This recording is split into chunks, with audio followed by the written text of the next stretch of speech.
Academy for Social Change presents FGM. Female genital mutilation is a problem you've most likely never discussed. The World Health Organization estimates that at least 200 million women and girls alive today have undergone it, yet globally we remain silent on the issue. It can be an uncomfortable topic to discuss in communities where it is so far from the norm. And this lack of widespread awareness of such a severe and pervasive violation of human rights is indicative of the deep-rooted discrimination against women at the core of this practice. Female genital mutilation, or FGM, is a human rights issue that affects women and girls around the world. This practice, performed under beliefs of purity or health, has traumatized and abused so many. The education and empowerment of women and girls is only the first step to ending FGM. Female genital mutilation refers to the partial or complete removal of external female genitalia as well as other modifications, including the stitching and narrowing of the vaginal opening. Although the meanings and associations differ by country and community, FGM is often associated with ideas of cleanliness or hygiene, femininity, modesty, their transition into adulthood, chastity, beauty, and family honor.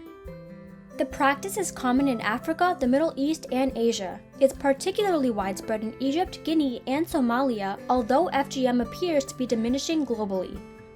However, it is still a major global public health issue. FGM is most commonly practiced on girls before age 15, but many are younger than age 5. FGM is very closely related to education. The more formal education the mother has achieved, the less likely her daughter is to undergo FGM.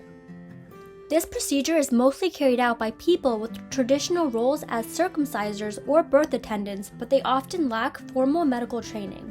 Sometimes healthcare providers perform it, believing that they can complete the procedure more safely than an untrained person could. However, the World Health Organization opposes FGM in all forms, no matter who performs it. Proponents of FGM object to using the word mutilation and prefer to call this procedure female circumcision. However, that is a dangerously unfair comparison because of the physical and emotional harm FGM causes. Over the short term, FGM can cause severe pain, infection, and blood loss. In the long term, it is related to increased vulnerability to sexually transmitted diseases as well as childbirth complications. Furthermore, it can lead to mental health problems including anxiety, depression, and post-traumatic stress disorder. FGM is never medically necessary nor beneficial, but it is always harmful and cruel. It is a human rights issue and a severe manifestation of deep-rooted sexism that takes away women's control over their own bodies and sexuality. FGM is the social norm in many communities, meaning its use is incredibly pervasive. People in power, such as religious, community, and even healthcare leaders, perpetuate FGM. It's very difficult to challenge a widely accepted cultural practice, especially when it mainly affects a disadvantaged group. To further complicate the issue, FGM has different cultural and social meanings in different places, so no one intervention strategy will work everywhere. However, before we can create specific intervention plans, we need to educate ourselves and others.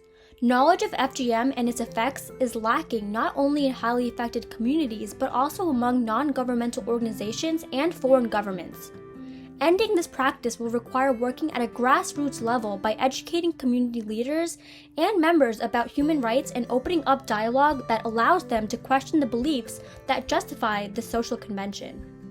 Empowering and educating women is central to this goal.